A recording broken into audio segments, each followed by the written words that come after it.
सौम्या एक ब्राह्मण कन्या थी जो अत्यंत रूपवती थी। जब वो विवाह के योग्य हुई तो उसका पिता बनवारी लाल अपनी बेटी के लिए सुयोग्य वर देखने लगा। बनवारी लाल अपनी बेटी को देखने जिस किसी भी योग्य व्यक्ति को घर बुलाता तो वो हर किसी को मना कर देती। एक दिन इन सबसे परेशान हो सौम्या अपने पिता से बोली, पिताजी तुम ये रोज रोज मुझे देखने के लिए लड़कों को घर बुलाना बंद कर दो। मैं अपनी मर्जी अपनी पसंद से लड़का देखकर विवाह करूंगी। सौम्या बनवारी की इकलौती बेटी होने के कारण उसे बहुत प्यारी थी, इसलिए बिना किसी ना नुकर के वो अपनी बेटी की बात मान लेता है। जिस नगर में बनवारी अपनी बेटी सौम्या के साथ रहता था उस नगर के ऊपर राजा वज्रदेव का शासन था। वज्रदेव बड़ा प्रतापी और हमेशा अपनी प्रजा के हित में सोचने वाला राजा था। कहानी को आगे बढ़ाते हुए दैत्य दंभिकासुर बोला, तो विक्रमादित्य एक समय ऐसा आया जब उस नगर में चोरियां होने लगी। धीरे धीरे वो चोरियां इतनी बढ़ गईं कि शायद ही कोई ऐसा दिन हो कि नगर में चोरी न हो। नगर के वासी आए दिन होने वाली इन चोरियों से बहुत परेशान थे।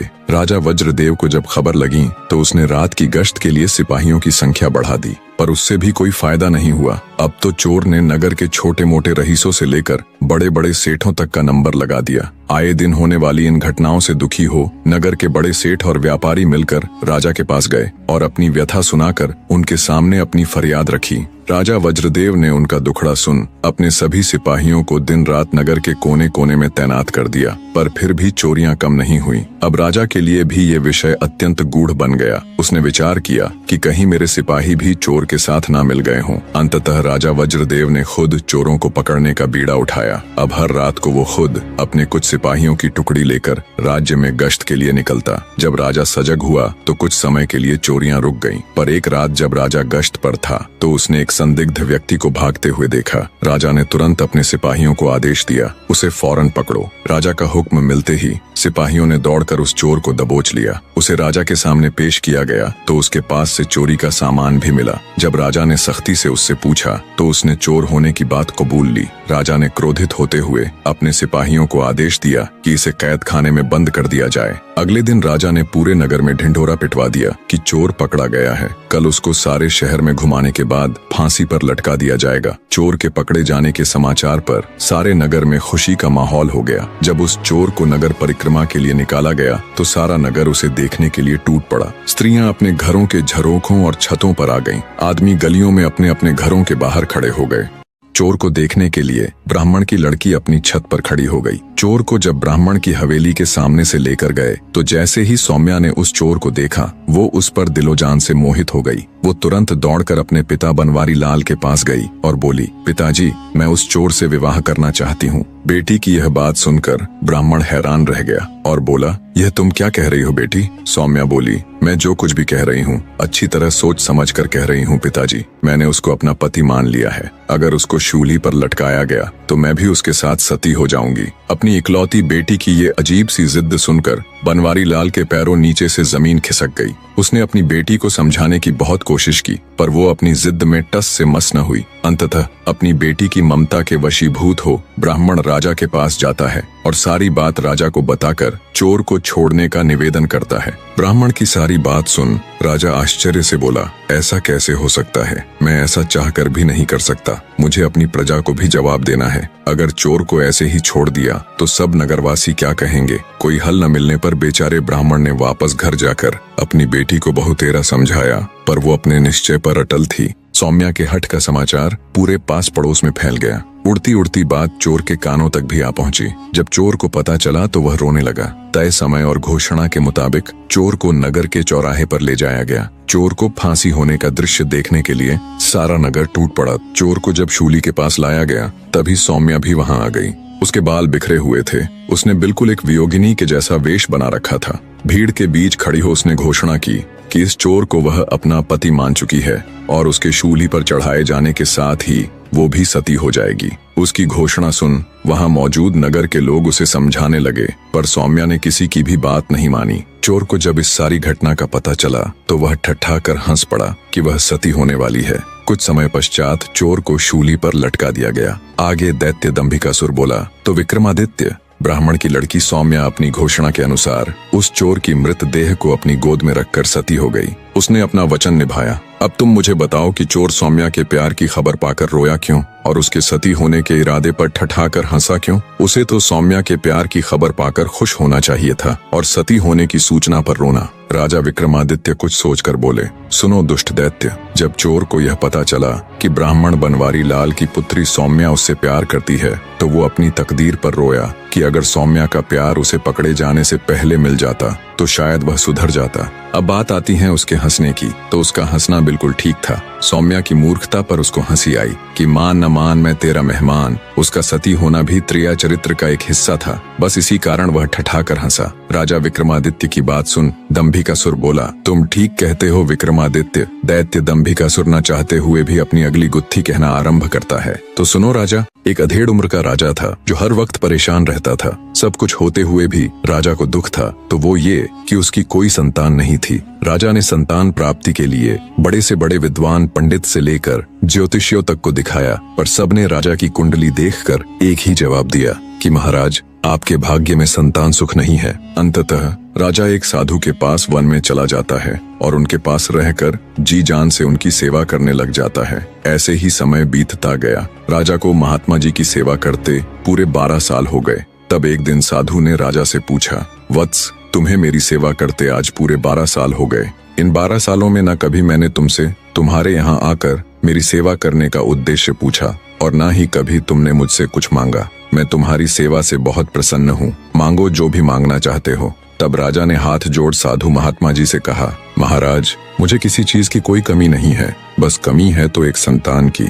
अगर आप मुझे कुछ देना ही चाहते हैं तो मुझे संतान प्राप्ति का आशीर्वाद दीजिए। तब साधु महाराज ने कुछ देर ध्यान लगाया और बोले, वत्स, तुम्हारे भाग्य में तो संतान सुख है ही नहीं, पर चूंकि तुमने मेरी 12 साल तक सेवा की है तो तुम्हें खाली हाथ तो नहीं भेजूंगा। बेटा, मैं तुम्हें संतान प्राप्ति का आशीर्वाद तो दे दूंगा, पर तुम्हें जो पुत्र होगा उसकी आयु केवल 20 वर्ष की ही होगी। महात्मा जी की बात सुन राजा बोला, हे साधु महाराज, 20 वर्ष ही सही, हमें संतान सुख तो मिलेगा। और वैसे भी महाराज, मेरी आयु 60 वर्ष की तो हो ही चुकी है। 20 वर्ष तक तो शायद मैं भी जिंदा न रहूं। इसलिए हे महाराज, कृपया मुझे संतान प्राप्ति का आशीर्वाद दीजिए। राजा की बात सुन महात्मा जी राजा को संतान प्राप्ति का आशीर्वाद दे देते हैं। साधु महाराज को प्रणाम कर राजा खुशी खुशी अपने राज्य लौट आता है। कुछ ही दिन पश्चात महारानी गर्भवती हो जाती है। पूरे राज्य में खुशियों का माहौल था। तय समय पर महारानी जी ने एक बिल्कुल स्वस्थ पुत्र को जन्म दिया। ये देख राजा की खुशी का ठिकाना न रहा। राजा ने अपने पुत्र का नाम वीरध्वज रखा। वीरध्वज जब थोड़ा बड़ा हुआ तो राजा ने उसको शिक्षा ग्रहण करने के लिए बाहर भेजने की बजाय राजमहल में ही उसकी शिक्षा की व्यवस्था कर दी। समय बीतता गया। राजकुमार वीरध्वज की सभी प्रकार की शिक्षा और शस्त्र विद्या पूरी हो चुकी थी। वो अब एक आकर्षक युवा बन चुका था। राजकुमार के जवान होते ही दूसरे राज्यों से उसके विवाह के प्रस्ताव आने लगे। राजा भी अपने पुत्र के लिए योग्य कन्या देखने लगे। वे साधु की बात को बिल्कुल भूल चुके थे कि उसके पुत्र की आयु तो सिर्फ 20 वर्ष ही है। पुत्र सुख मिलने के पश्चात राजा की सेहत भी एकदम ठीक ठाक थी। जब उसके पुत्र का 20वां साल लगा तब राजा को साधु की बात याद आई। बात याद आते ही राजा फिर चिंता में रहने लगा। जब रानी को राजा की चिंता का कारण पता चला तो वो भी चिंतित हो उठी। फिर कुछ सोचकर रानी बोली, महाराज, आपको फिर से उन्हीं महात्मा के पास जाना चाहिए। वो अवश्य ही इस समस्या का कुछ हल जरूर बताएंगे। राजा को रानी की बात बिल्कुल ठीक लगी। राजा तुरंत वन की ओर निकल पड़ता है। पुत्र के प्राण बचाने के लिए राजा वन में साधु जी के पास जाता है और कहता है, हे साधु महाराज, मेरे पुत्र का 20वां वर्ष लग चुका है। मैं तो सोच रहा था 60 वर्ष की आयु के बाद पता नहीं 20 साल और जीऊंगा भी कि नहीं, पर महाराज, पुत्र प्राप्ति का सुख मिलने से मेरा तो कुछ भी नहीं बिगड़ा, बल्कि अब तो पुत्र में और अधिक मोह हो गया। महाराज, जिस पुत्र को हमने 20 साल तक पाला पोषा उसके साथ रहे, अब उसको ऐसे मरते हुए कतई नहीं देख सकते। इसलिए हे साधु महाराज, कृपया कोई उपाय कीजिए जिससे मेरे पुत्र की मौत टल जाए। राजा की बात सुन साधु महात्मा जी बोले, वत्स, अब मैं कुछ नहीं कर सकता। मैंने तो तुमसे पहले ही कहा था कि तुम्हें पुत्र तो हो जाएगा, पर उसकी आयु केवल 20 वर्ष ही होगी। राजा बोला, नहीं महाराज, ऐसा नहीं हो सकता। आप कुछ भी करके इसका हल निकालिए। पुत्र मोह में राजा साधु महाराज के चरणों को पकड़कर बस एक ही रट लगाए जा रहा था। कुछ कीजिए महाराज। अंततः महात्मा जी बोले, सुनो बेटा, निश्चित काल में तुम्हारे पुत्र की मृत्यु न हो, उसका केवल एक ही उपाय है कि उसका विवाह किसी ऐसी कन्या के साथ कर दिया जाए जो अपने से पहले अपने पति को न मरने दे। इतना सुन राजा को कुछ सुकून मिला। वो साधु महाराज को प्रणाम कर राजमहल वापस लौट आया। राजा ने अपने सैनिकों को हुक्म दिया कि जाओ और राजकुमार के विवाह हेतु ऐसी कन्या ढूंढो जो अपने से पहले अपने पति को ना मरने दे। राजा का हुक्म मिलते ही उसके सैनिक देश के कोने कोने में फैल गए। वो जहां भी जाते हर जगह सब उन्हें यही कहते कि मृत्यु पर भला किसी का वश कैसे चल सकता है, वो किसके हाथ में है। मृत्यु तो जब आनी होगी आकर ही रहेगी, उसे भला कौन टाल सकता है। हर जगह इसी प्रकार के जवाब सुन सिपाही भी निराश हो गए। उन्हें कोई भी ऐसी कन्या नहीं मिली जो खुद से पहले अपने पति को ना मरने दे। अंततः जब सिपाहियों की एक टुकड़ी हताश हो थक हार कर वापस लौट रही थी तो रास्ते में उनके आगे आगे 3 लड़कियां चल रही थीं। 3 पक्की सहेलियां आपस में बातें करती हुई जा रही थीं। उनमें एक कुम्हार की, एक सुनार की और एक ब्राह्मण की लड़की थी। कुछ दिन पहले ही उस नगर के राजा की लड़की का विवाह हुआ था, पर विवाह के 1 दिन बाद ही राजा की लड़की के पति की मृत्यु हो गई थी। बस उसी विषय में आपस में चर्चा करती हुई तीनों सहेलियां अपने घर की तरफ जा रही थीं। सबसे पहले ब्राह्मण की लड़की बोली, बहन जो भी हो, पर राजा की लड़की थी बड़ी सुंदर, पर बेचारी के साथ बहुत गलत हुआ जो विवाह होते ही भगवान ने उसके पति को छीन लिया। फिर सुनार की लड़की बोली, ठीक कहती हो बहन, वो है तो बहुत रूपवती, ऐसा सुंदर रूप भगवान हजारों में नहीं बल्कि लाखों में किसी किसी को देता है, पर बेचारी का पति मर गया, अब होनी को कौन टाल सकता है। उन दोनों की बात सुन कुम्हार की लड़की बोली, तुम दोनों क्या जब से बहुत सुंदर थी, बहुत रूपवती थी कि रट लगाए हुए हो? क्या खाक सुंदर थी जो अपने से पहले अपने पति को मरने दिया? ऐसी सुंदरता किस काम की? कुम्हार की लड़की की बात सुन अन्य दोनों सहेलियां बोली, तू उसकी जगह होती तो तू भी क्या कर लेती? उनको जवाब देते हुए कुम्हार की लड़की बोली, अगर मैं राजा की लड़की की जगह होती तो अपने जीते जी अपने पति को कतई मरने न देती, चाहे उसके लिए मुझे कुछ भी करना पड़ता। पीछे चल रहे सिपाहियों ने उन तीनों सहेलियों की आपस की सारी बातें सुन ली। सारी बातें सुन सिपाहियों के मन में तुरंत राजा के हुक्म वाली बात कौंधी कि जाओ जाकर ऐसी कन्या ढूंढो जो अपने से पहले अपने पति को ना मरने दे। सिपाहियों ने तुरंत उन लड़कियों को रोककर उनसे उनका नाम पता सब ले लिया और राजमहल आकर सभी बातें विस्तार पूर्वक ज्यों की त्यों राजा को बता दी। सिपाहियों की बात सुन राजा के मन में उम्मीद की एक किरण उभरी। उसने तुरंत अपने साथ अपने मंत्री व अन्य कुछ राजसभा के विद्वान सदस्यों को लिया और निकल पड़ा सिपाहियों के बताए गए गांव की ओर। कुछ घंटों का रास्ता तय कर राजा अपने आदमियों के साथ कुम्हार के घर पहुंच गया। राजा के साथ मौजूद मंत्री ने लड़की के पिता यानी कुम्हार को राजा का पूरा परिचय दिया और उसकी लड़की से राजा के लड़के के विवाह की बात सामने रखी। बेटी के लिए रिश्ता और वो भी राजा के लड़के का। ये बात सुन कुम्हार सन्न रह गया। उसको ऐसे देख मंत्री बोला, क्यों भाई कहाँ खो गए? तब उसने राजा व उसके आदमियों को आदर सत्कार सहित बिठाकर जलपान कराया और भागकर अपने आसपास रहने वाले अपनी जाति के लोगों के पास जाकर जब उन्हें सारी बात बताई तो उनमें कुछ लोगों ने तो मना कर दिया कि हम अपनी लड़की की शादी दूसरी जाति में नहीं करेंगे, चाहे वो कोई भी हो। पर तभी जाति के कुछ समझदार बुजुर्ग बोले, क्या पागलों जैसी बातें कर रहे हो तुम? अरे राजा के लड़के का रिश्ता आया है, ये बात हमारे लिए किसी सपने या किसी खजाने से कम नहीं है। जरा सोच कर देखो मूर्खों, हमारा भी राजपाट में हिस्सा होगा, हमें भी राज परिवार के साथ जोड़कर देखा जाएगा। बुजुर्ग कुम्हार की बात सभी के दिमाग में बैठ गई। सबकी सहमति पाकर कुम्हार अपनी बेटी को राजा के लड़के के साथ ब्याहने के लिए खुशी खुशी राजी हो गया। राजा ने लड़के के 20वें जन्मदिन यानी जिस दिन उसकी मृत्यु होनी थी उसी दिन को शादी के लिए चुना। दोनों तरफ से विवाह की तैयारियां जोरों शोरों से होने लगी। दिन बीते और आखिर वो दिन आ ही गया जब राजा के लड़के का विवाह कुम्हार की बेटी के साथ होना था। विवाह से ठीक पहले राजा ने नम आंखों से अपने बेटे की होने वाली पत्नी यानी कुम्हार की बेटी को अपने बेटे के संबंध में शुरू से लेकर आखिर तक सारी बातें बता दी कि कैसे उसने 12 साल तक एक संत महात्मा जी की सेवा करके अपने बेटे वीरध्वज को पाया था और आज सिद्ध महात्मा जी के कहे अनुसार उसके बेटे की जिंदगी का आखिरी दिन है। सारी दास्तान बता। राजा बोला, सुनो बेटी, अब मेरे पुत्र की जिंदगी तुम्हारे हाथ में है। कैसे भी करके अगर आज आधी रात तक तुम इसकी मृत्यु को टाल दोगी तो फिर नया दिन शुरू हो जाएगा और वीरध्वज के ऊपर आई ये मृत्यु रूपी भारी विपदा टल जाएगी। राजा की पूरी बात सुन कुम्हार की बेटी, जिसका नाम शौर्यवती था, को एक बार तो धक्का लगा, पर फिर एक अदम्य साहस के साथ वो राजा से बोली, आप चिंता मत कीजिए महाराज, मेरे जीते जी मैं आपके बेटे को कुछ नहीं होने दूंगी। शौर्यवती की बात सुन और उसका आत्मविश्वास देख राजा को बहुत तसल्ली मिली। शाम का समय हो चला था। शुभ मुहूर्त के समय पंडित ने विवाह हेतु शौर्यवती और वीरध्वज को शादी के मंडप में बुला लिया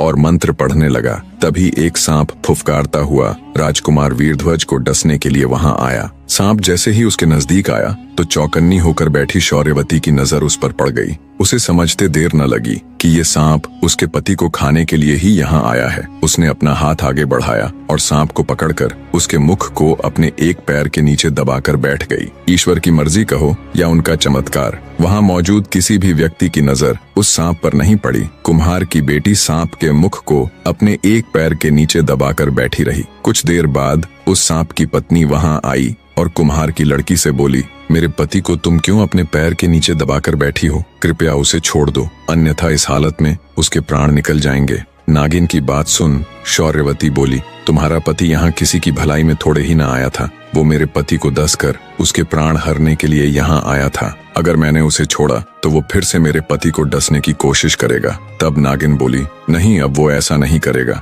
मैं वचन देती हूँ, तुम्हारे छोड़ते ही मैं अपने पति को यहाँ से लेकर चली जाऊंगी। पर तुम्हारे पति की मृत्यु तो आज निश्चित है, ऐसे नहीं तो किसी और रूप में सही। नागिन के वचन भरने पर शौर्यवती ने सांप के मुख के ऊपर से अपना पैर हटाकर उसे आजाद कर दिया। नागिन अपने वचन अनुसार बिना किसी को कोई हानि पहुंचाए अपने नाग के साथ चुपचाप वहां से चली गई। कुम्हार की लड़की नागिन की चेतावनी से और अधिक सजग होकर बैठ गई। कुछ देर में शौर्यवती और वीरध्वज का विवाह ठीक से संपन्न हो गया। रात का पहला पहर शुरू हो चुका था। कुम्हार की लड़की ने अपने पति को राजमहल के आंगन में बीचों बीच पलंग डालकर सुला दिया। आज की रात उसे कैसे भी करके अपने पति को मरने नहीं देना था। पति की मृत्यु को टालने के लिए उसने पलंग के एक कोने पर दिया जलाकर रख दिया और हाथ जोड़कर प्रार्थना की, हे अग्निदेव, आज की रात पलंग के इस कोने की जिम्मेवारी आपकी है। अगर मेरी पतिव्रता सच्ची है तो मेरे पति की रक्षा करना। पलंग के दूसरे कोने पर एक लोटा जल भरकर रख दिया और बोली, हे जलदेव, अगर मेरी भक्ति सच्ची है तो आज की रात मेरे पति की रक्षा करना। शौर्यवती ने पलंग के तीसरे कोने के पास कुछ गेहूं के बीज रख दिए और बोली, हे अन्न देवता, इस कोने का भार मैं आपको सौंप रही हूँ। आज रात मेरे पति की रक्षा का दायित्व आपका है। और पलंग के चौथे कोने के पास वो खुद खड़ी हो गई। जब नाग उसके पति को मारने में असफल हो गया तो अब की बार धर्मराज ने राजा के लड़के के प्राण हरने के लिए खुद बेमाता को भेजा। कहानी को बीच में रोककर आपको बताता चलूं कि बेमाता भी धर्मराज की एक खास इकाई है। जैसे यमराज और यम के दूत होते हैं, कहते हैं बेमाता का लिखा हुआ कोई भी नहीं टाल सकता। बेमाता जब राजा के लड़के के प्राण लेने आई तो उसे पलंग के पहले कोने पर अग्निदेव का पहरा मिला। बेमाता को देख अग्निदेव बोले, अगर तुम मेरे ऊपर से जाकर राजा के लड़के के प्राण हरोगी तो मेरा तो कोई आदर मान ही नहीं रहेगा। मैं ही हूँ जो जीने से लेकर मृत्यु तक हर व्यक्ति को पवित्र करता हूँ। अगर तुम मेरा निरादर करके उसके प्राण लोगी तो मेरा तो अस्तित्व ही खत्म हो जाएगा। फिर बेमाता पलंग के दूसरे कोने के पास जाती है तो वहाँ उसे जल देवता मिलते हैं। वो भी वही बात कहते हैं, अगर तुम मेरा निरादर करके राजा के लड़के के प्राण हरोगी तो कौन मुझे देवता मानेगा, मेरा तो अस्तित्व ही मिट जाएगा।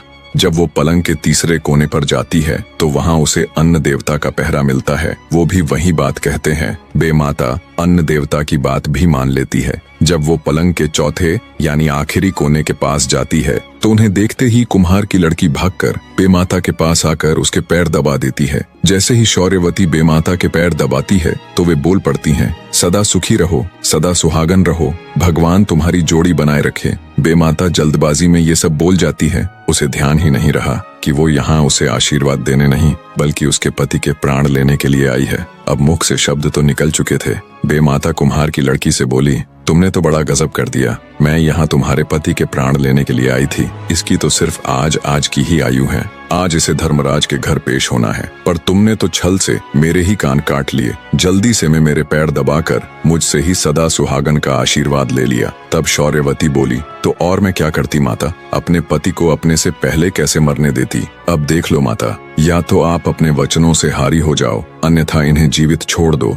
शौर्यवती की बात सुन बेमाता सोच में पड़ जाती है। आखिर ये हुआ तो हुआ क्या। फिर कुछ सोचकर वो बोली, देखो बेटी, तुम्हारे पति की आयु तो आज खत्म हो जाएगी, पर एक रास्ता है, तुम अपनी आयु में से आधी अपने पति को दे सकती हो। बेमाता की बात सुन कुम्हार की लड़की को अपार शांति मिली। वो बोली, मैं अपनी आधी आयु अपने पति को देने को तैयार हूँ माता, कृपया बताइए कि इसके लिए मुझे क्या करना होगा। बेमाता युक्ति बताते हुए बोली, जैसे ही सुबह का सूर्योदय हो तो तुम्हें सूर्यदेव को एक लोटा जल चढ़ाकर प्रार्थना करनी है कि हे सूर्यदेव, बेमाता के वचन अनुसार मेरी अपनी मर्जी से मेरी आधी आयु मेरे पति को लग जाए। जब तुम इतना कहोगी तो तेरी आधी आयु तेरे पति को लग जाएगी और तुम दोनों की आयु बिल्कुल बराबर हो जाएगी। इतनी युक्ति बता बेमाता वहां से चली गई। सुबह होते ही जैसा बेमाता ने बताया था, शौर्यवती ने वैसा ही किया। बेमाता के वचनों सहित उगते सूर्य देव के आगे प्रार्थना करने पर उसके पति की मृत्यु टल जाती है और इस प्रकार वो अपने पति के प्राण बचा लेती है। राजा सहित पूरे राज्य में खुशी का माहौल था। कहते हैं, जब से ही सदा सुहागन का आशीर्वाद चलता आ रहा है और जब से ही कुम्हार जाति को राजवंश का हिस्सा मानते हुए प्रजापति कहकर पुकारा जाता है। इतनी कहानी कह दैत्य दंभिकासुर राजा विक्रमादित्य से बोले, अब तुम मुझे ये बताओ राजा विक्रमादित्य, राजा के लड़के की रक्षा कर रहे चारों में से कौन बड़ा, अग्निदेव, जलदेव, अन्न देवता या फिर वो कुम्हार की लड़की? दंभिकासुर की बात का मुस्कुराकर जवाब देते हुए राजा विक्रमादित्य बोले, ये तो बहुत आसान सा सवाल है दुष्ट राक्षस। भले ही वे तीनों देवता हो, भले ही उनको पूजा जाता हो, भले ही उनका कद बहुत ऊंचा हो, पर यहाँ तो कुम्हार की लड़की उनसे भी बड़ी हो गई, जिसने न केवल अपने पति की जिंदगी बचाने के लिए थाना बल्कि स्वयं की आधी जिंदगी देकर उसे मृत्यु से बचाकर अपनी थानी हुई बात को पूरा भी करके दिखाया। इसलिए वो देवताओं से भी बड़ी हो गई। राजा विक्रमादित्य की बात सुन दैत्य दंभिकासुर बड़ा हताश सा होकर बोला, तुमने ठीक कहा विक्रमादित्य। हर सवाल का जवाब दैत्य दंभिकासुर को एक साधारण इंसान बना रहा था। दंभिकासुर को चुप देख राजा विक्रमादित्य बोले, पूछो दुष्ट राक्षस अपना अगला सवाल, अब तुम्हारे पास जीने के लिए ज्यादा वक्त नहीं है। राजा विक्रमादित्य की बात सुन दैत्य दंभिकासुर बोला, विक्रमादित्य, माना कि तुम बुद्धि में तेज हो, पर अब भी मेरे 2 सवाल बचे हैं, याद है ना? एक भी गलत जवाब और तुम्हारा खेल खत्म। मेरी अगली गुत्थी सुनो विक्रमादित्य।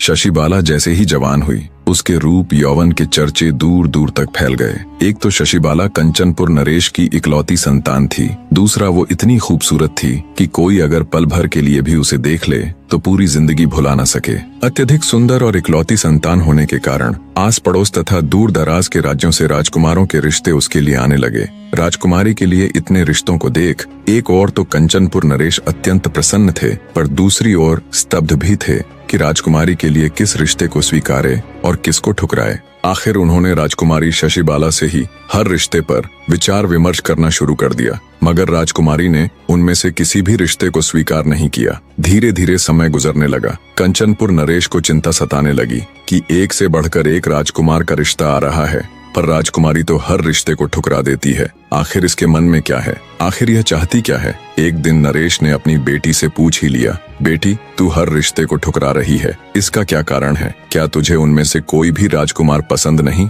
राजकुमारी शशिबाला बोली, नहीं पिताजी, इनमें कोई भी राजकुमार मेरे योग्य नहीं है। कंचनपुर नरेश थोड़ा चिंतित होता हुआ बोला, मगर बेटी, तुम्हारी नजर में योग्यता का मानदंड क्या है? राजकुमारी शशिबाला बोली, पिताजी, मैंने ऐसा तो कोई मानदंड नहीं बनाया, पर जिसके साथ मेरा विवाह हो उसमें कुछ तो विशेषता हो, कोई तो खूबी हो। बेटी की बात सुन नरेश बोला, बेटी, क्यों न तुम विवाह के लिए आने वाले राजकुमारों की परीक्षा लेकर देखो। बिना परीक्षा के निर्णय लेना उचित नहीं। पिता की बात राजकुमारी शशिबाला को बिल्कुल उचित लगी। उसने हामी भरते हुए कहा, आप ठीक कह रहे हैं पिताजी, मैं आगे से ऐसा ही करूंगी। कुछ दिन बाद ही एक राजकुमार राजकुमारी के साथ विवाह का प्रस्ताव लेकर हाजिर हुआ। नौकरों ने उसे अच्छे से बिठाकर जलपान कराया और राजकुमारी शशिबाला को खबर कर दी। खबर मिलते ही राजकुमारी जब उसकी परीक्षा लेने के लिए आई तो राजकुमारी को जैसे ही राजकुमार ने देखा वो स्तब्ध होकर उसकी सुंदरता को देखता रह गया। आते ही राजकुमारी ने भी एक नजर राजकुमार को देखा और बोली, तुम में ऐसा क्या विशेष गुण है जो मुझसे विवाह करना चाहते हो? राजकुमार बड़े आत्मविश्वास के साथ बोला, मैं त्रिकालदर्शी हूँ। मैंने सालों वन में कठिन तप करके एक सिद्ध योगी से इस विद्या को ग्रहण किया है। मैं किसी का भी भूत, भविष्य और वर्तमान बिल्कुल ठीक ठीक बता सकता हूँ। राजकुमार की बात सुन राजकुमारी बोली, ओह ऐसा है तो क्यों ना तुम मेरा भविष्य बताओ। फिर कुछ सोचकर राजकुमारी रुक गई और बोली, नहीं नहीं, भविष्य को भविष्य ही रहने दो, तुम मुझे मेरे भूतकाल के बारे में कुछ बताओ। राजकुमारी के इतना कहने पर राजकुमार ने कुछ देर ध्यान लगाया, फिर बोला, राजकुमारी जी, आपने अभी तक बहुत से राजकुमारों के विवाह प्रस्ताव ठुकराए हैं और अंततः आप अपने पिता के कहने पर राजकुमारों की परीक्षा लेने को राजी हुई हो। राजकुमार की बात सुन राजकुमारी उसकी विशेषता से प्रभावित होती हुई बोली, तुमने बिल्कुल सही कहा, मुझे तुम्हारी विशेषता वाकई में बहुत दिलचस्प लगी, पर मुझे सोचने के लिए थोड़ा समय चाहिए, तब तक आप अतिथि गृह में ठहरें। राजकुमारी के सौंदर्य की चर्चा सुन उससे विवाह करने को उत्सुक एक और महारथी राजकुमार राजमहल आया। राजकुमारी शशिबाला ने उससे भी सवाल किया कि तुम्हारे अंदर ऐसी क्या खूबी है जो मैं तुम्हारे साथ विवाह करूं। राजकुमारी को जवाब देते हुए राजकुमार बोला, मैंने सालों तपस्या करके अद्भुत ज्ञान हासिल किया है। उस ज्ञान के बलबूते पर मैंने एक ऐसे दिव्य रथ का निर्माण किया है जिसे कहीं भी जाने के लिए घंटे नहीं बल्कि कुछ पल ही लगते हैं। मेरे द्वारा बनाया गया रथ न सिर्फ धरती पर बल्कि पहाड़ और समुद्र से लेकर आकाश तक में कहीं भी जा सकता है, वो भी बस कुछ ही पलों में। राजकुमारी शशिबाला उस राजकुमार की विशेषता से भी बहुत प्रभावित हुई। पहले की तरह राजकुमारी ने उस राजकुमार से भी सोचने के लिए थोड़ा समय मांगा और उसे भी अतिथि गृह में ठहरा दिया। राजकुमारी शशिबाला गहरी सोच में थी कि इन दोनों में से वो किसके साथ विवाह करे। दोनों की ही विशेषताओं ने उसे बहुत प्रभावित किया। ऐसे ही 2 दिन का समय बीत जाता है। राजकुमारी फैसला नहीं कर पा रही थी कि तभी राजकुमारी से विवाह इच्छित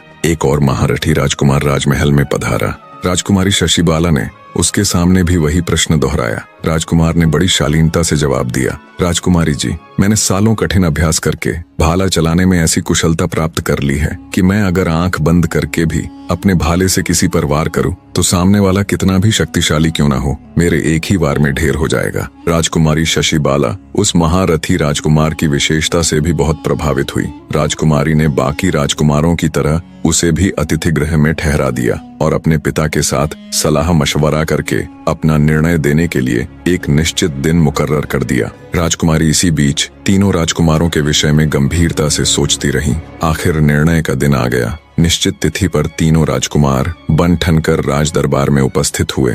सभी सभासद भी जिज्ञासावश ये जानने के लिए कि राजकुमारी किसको अपना वर चुनेगी राजसभा में आ चुके थे, किंतु राजकुमारी अभी तक नहीं आई थी। तभी कुछ सेविकाओं ने आकर बताया कि राजकुमारी अपने कक्ष में नहीं है। यह सुनते ही पूरे दरबार में खलबली मच गई। राजा के आदेश पर महल का चप्पा चप्पा छाना गया, मगर राजकुमारी का कहीं पता न चला। जल्दी ही यह खबर पूरे राज्य में फैल गई। हर तरफ शोक के बादल छा गए। सबके मुख पर एक ही सवाल था कि राजकुमारी आखिर गई तो गई कहाँ। लोग राजकुमारी के इस प्रकार गायब होने को लेकर तरह तरह की अटकलें लगाने लगे। तभी कंचनपुर नरेश को उस राजकुमार का ध्यान आया जिसने अपने आप को त्रिकालदर्शी बताया था। राजा तुरंत उनके पास गया और बोला, राजकुमार, क्या तुम अपनी विद्या के द्वारा पता करके बता सकते हो कि राजकुमारी इस समय कहाँ है? राजकुमार बोला, अवश्य बता सकता हूँ महाराज। उसने तुरंत कुछ समय के लिए ध्यान किया और बोला, महाराज, एक राक्षस राजकुमारी की सुंदरता से अभिभूत होकर उसे उठा ले गया है। उसका महल पहाड़ियों के बीच बड़े ही दुर्गम स्थल में बना हुआ है। राजा को जब ये बात उस त्रिकालदर्शी राजकुमार ने बताई तो उसके पैरों नीचे से जमीन खिसक गई। राजा गहरी सोच में पड़ गया।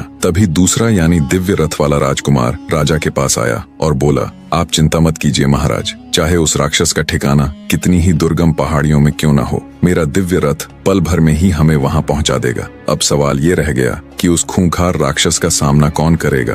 तब तीसरा राजकुमार, जिसे अपने भाले पर पूर्ण विश्वास था, सामने आया और बोला, महाराज, आप चिंता मत कीजिए, उस राक्षस से मैं निपट लूंगा। राजा से आज्ञा ले तुरंत तीनों राजकुमार दिव्य रथ में बैठकर राक्षस के ठिकाने पर जा पहुंचे। भाले वाले महारथी राजकुमार ने जब राक्षस को देखा तो उसने अपनी पूरी ताकत से राक्षस को भाला फेंक कर मारा। महारथी राजकुमार का प्रहार इतना तेज था कि उसके द्वारा छोड़ा गया भाला राक्षस की छाती को चीरते हुए उसके सीने के पार हो गया, जिससे तुरंत राक्षस के प्राण पखेरु उड़ गए। राजकुमारों ने राजकुमारी को अपने साथ रथ में बिठा लिया और कुछ ही पलों में वो सकुशल राजमहल पहुंच गए। राजकुमारी शशिबाला को बिल्कुल ठीक ठाक देख राजा सहित पूरी प्रजा में खुशी की लहर दौड़ गई। राजा ने तीनों राजकुमारों का हाथ जोड़कर शुक्रिया किया। फिर से सभा बैठाई गई। सभी सभासद और राजकुमार अपने अपने स्थान पर बैठ गए। इतनी कहानी कह दैत्य दंभिकासुर बोला, बताओ विक्रमादित्य, उन तीनों में से राजकुमारी किसको अपना वर चुनेगी?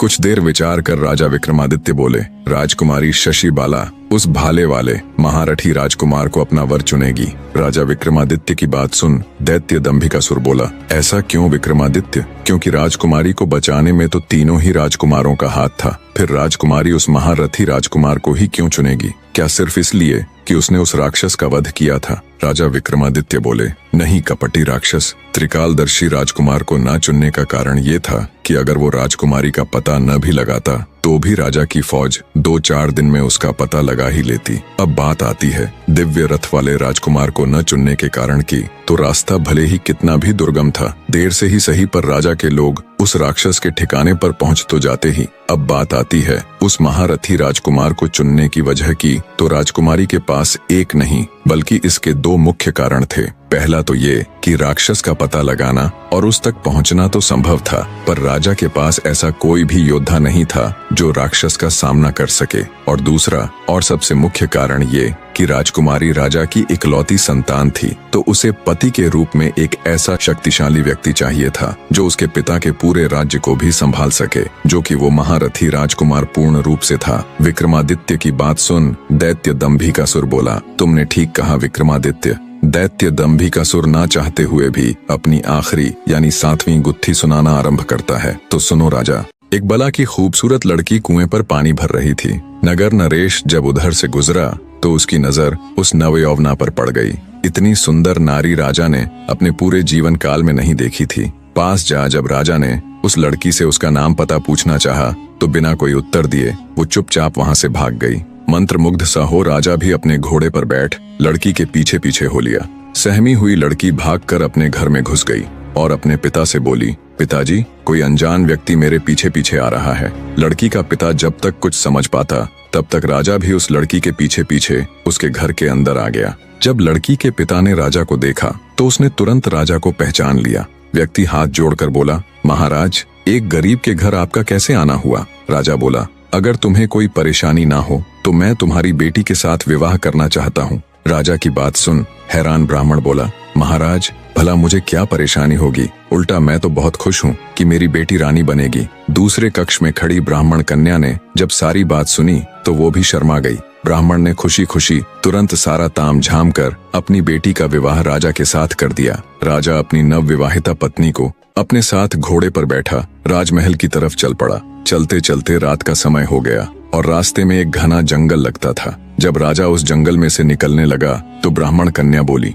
महाराज, मुझे बहुत जोरों की प्यास लगी है। रानी की बात सुन राजा घोड़ा रोककर आसपास कोई पानी का कुआं, कोई झरना खोजने लगा। उसी जंगल में एक खूंखार आदमखोर दानव रहता था। जब भी कोई उस जंगल से गुजरता तो दानव को आदम यानी मनुष्य की महक आ जाती थी। कई दिनों के भूखे आदमखोर को जब मानव गंध आई तो वो खिल उठा और तेजी से गंध की दिशा में बढ़ने लगा। कुछ ही समय में दानव रानी के पास जा पहुंचा। रानी ने जब अपने सामने एक खूंखार आदमखोर दानव को देखा तो उसकी चीख निकल गई। पानी खोजने गया राजा रानी की चीख सुनते ही घबरा गया और तुरंत भागकर वापस आया। देखा तो उसकी नवविवाहिता पत्नी एक खूंखार दानव की कैद में है। राजा हाथ जोड़कर रानी को छोड़ने के लिए दानव के सामने मिन्नतें करने लगा। अब दानव तो कई दिनों का भूखा था, इसलिए उस पर राजा की मिन्नतों का कोई असर नहीं हुआ। तब राजा बोला, सुनो राक्षस, मैं इस नगर का राजा हूँ। अगर तुम मेरी पत्नी को छोड़ दोगे तो मैं हर सप्ताह तुम्हारे भोजन के लिए किसी हष्टपुष्ट व्यक्ति को तुम्हारे पास भेज दिया करूंगा। ये मेरा वचन है। दानव सोचने लगा, अगर मैं आज राजा की पत्नी को खा लेता हूँ तो मेरी सिर्फ आज की भूख मिटेगी, पर अगर मैं इसे छोड़ देता हूँ तो हर सप्ताह मुझे बैठे बिठाए ताजा स्वादिष्ट गोश्त खाने को मिलेगा। ये विचार कर दानव ने राजा की पत्नी को छोड़ दिया और बोला, तुम्हारे पास 7 दिन का समय है। अगर तुमने अपना वचन नहीं निभाया तो याद रखना, मैं तुम्हारे महल में घुसकर किसी को भी जीवित नहीं छोड़ूंगा। राजा भारी मन से अपनी पत्नी को ले राजमहल वापस आ गया। सोच रहा था, रानी को तो उस दानव से बचा लिया, मगर अब हर सप्ताह उस दानव के पास आदमी कहाँ से भेजूंगा? जिंदा मनुष्य हर सप्ताह दानव के भोजन के लिए कहाँ से आएगा? आखिर कौन अपने प्राण देने के लिए तैयार होगा? ये सब बातें सोचते सोचते राजा के दिमाग की नसें फटी जा रही थीं। फिर कुछ बुद्धिमान मंत्रियों की सलाह पर राजा ने घोषणा करवा दी कि जो भी व्यक्ति अपनी बलि देगा उसे उसके वजन के बराबर चांदी के सिक्के दिए जाएंगे। नगर के लोगों ने जब राजा की घोषणा सुनी तो हर तरफ उसकी आलोचना होने लगी। कैसा राजा है ये जो अपनी ही प्रजा के लोगों को मौत के मुंह में धकेल रहा है? भला कौन मूर्ख होगा जो धन धन के बदले अपने प्राण देने को तैयार होगा, और वैसे भी मरने के बाद धन किस काम का। ऐसे ही दिन बीतने लगे। कोई भी व्यक्ति राजा की शर्त मानने को आगे नहीं आया। राजा की चिंता हर खत्म होते दिन के साथ बढ़ती जा रही थी। दानव को दिए वचन में अब बस 2 ही दिन शेष थे। राजा के नगर में एक घर भीखा का भी था। भीखा के परिवार में उसका पिता, उसकी पत्नी और 2 बच्चे थे। भीखा मेहनत मजदूरी करके बड़ी ही मुश्किल परिस्थितियों में अपने परिवार का लालन पालन करने की नाकाम कोशिश कर रहा था, क्योंकि हर रोज उसे काम भी नहीं मिलता था। परिवार की स्थिति इतनी दयनीय थी कि जिस दिन भीखा को काम नहीं मिलता उस दिन परिवार के सदस्यों को भूखा ही सोना पड़ता। भीखा के बाप ने भीखा को राजा की घोषणा के बारे में बताकर उसे राजा के पास जाने की सलाह दी। पिता के मुख से ऐसी बात सुन भीखा का हृदय मारे दुख के छलनी हो गया, पर बेचारा करता भी तो क्या। वो पिता की बात से सहमत हो गया और अत्यंत भारी हृदय से राजा के पास चला जाता है और कहता है, मैं उस दानव के पास जाने के लिए तैयार हूँ। भीखा की बात सुन राजा को कुछ शांति मिली। सिपाहियों की निगरानी में भीखा को दानव के पास जाने के लिए विदा कर दिया जाता है। बेचारा भीखा चलता जाता और सोचता जाता। चलते चलते अचानक वो जोर जोर से हंसने लगा और फिर रोने। फिर कुछ सोचकर वो दृढ़ निश्चय कर उस दानव के पास जाता है। भूख से तिलमिला रहे दानव ने उसे देखा तो तुरंत उस पर झपट पड़ा, पर दानव जब उस पर झपटा तो वो फुर्ती से एक और हट गया और मौका देख निगरानी के लिए आए हुए एक सैनिक के भाले को ले तेजी से उस दानव के ऊपर वार किया। दानव इसके लिए बिल्कुल भी तैयार नहीं था। जैसे ही उसे भाला लगा वो घायल हो गिर पड़ा। घायल पड़े दानव पर भीखा एक के बाद एक तब तक वार करता गया जब तक उसका दम नहीं निकल गया। इतनी कहानी कह दैत्य दंभिकासुर राजा विक्रमादित्य से बोला, बताओ विक्रमादित्य, जब राजा के सिपाही भीखा को दानव के पास लेकर जा रहे थे तो वो चलते चलते अचानक से हंसा क्यों और फिर रोया क्यों? राजा विक्रमादित्य बोले, सुनो कपटी राक्षस, जब भीखा को दानव के पास लेकर जाया जा रहा था तो उसने विचार किया कि इस दुनिया में कोई किसी का नहीं, पैदा करने वाले पिता से लेकर प्रजा का रक्षक राजा तक। इसी विचार के साथ वो पहले हंसा और फिर रोया। फिर उसने सोचा कि मनुष्य को अपने भाग्य की लड़ाई स्वयं ही लड़नी पड़ती है। बस इसी बात ने उसे प्रेरणा दी और वो उस आदमखोर दानव से भिड़ गया और विजयी हुआ। विक्रमादित्य का जवाब सुन दंभिकासुर बोला, तू वाकई में बड़ा बुद्धिमान है विक्रमादित्य, पर अफसोस इस बात का है कि अब तू मेरे हाथों मरने वाला है। आखिर कैसे अंत हुआ दैत्य दंभिकासुर का? जब राजा विक्रमादित्य दैत्य दंभिकासुर के 7वें यानी आखिरी प्रश्न का उत्तर देते हैं तभी आकाश में जोर से बिजली की गर्जन हुई और दंभिकासुर के गले में देवताओं के वरदान स्वरूप पहनी गई हड्डियों की माला धूमिल होते हुए गायब हो गई। देवताओं का दिया वरदान खत्म हो चुका था। ये देख एक बार तो दैत्य हिचकिचाया। अपनी विशाल गदा को उठाकर गर्जना करते हुए दंभिकासुर बोला, तू वाकई में बड़ा बुद्धिमान है विक्रमादित्य, पर अफसोस इस बात का है कि तू अब मेरे हाथों मरने वाला है। तू क्या समझता था कि मैं देवताओं के वरदान के सहारे जिंदा हूँ? नहीं, अरे तेरे जैसे कीड़े को मसलने के लिए मुझे किसी वरदान की आवश्यकता नहीं। दैत्य दंभिकासुर की बात सुन राजा विक्रमादित्य भी चौकस हो अपनी तलवार संभाल लेते हैं और कहते हैं, दुष्ट राक्षस, वरदान टूटा पर तेरा अहंकार नहीं। तुझे अब भी तेरा अंत नजर नहीं आ रहा। अहंकार व्यक्ति को अंधा बना देता है। आज तेरा अंत निश्चित है दुष्ट दानव।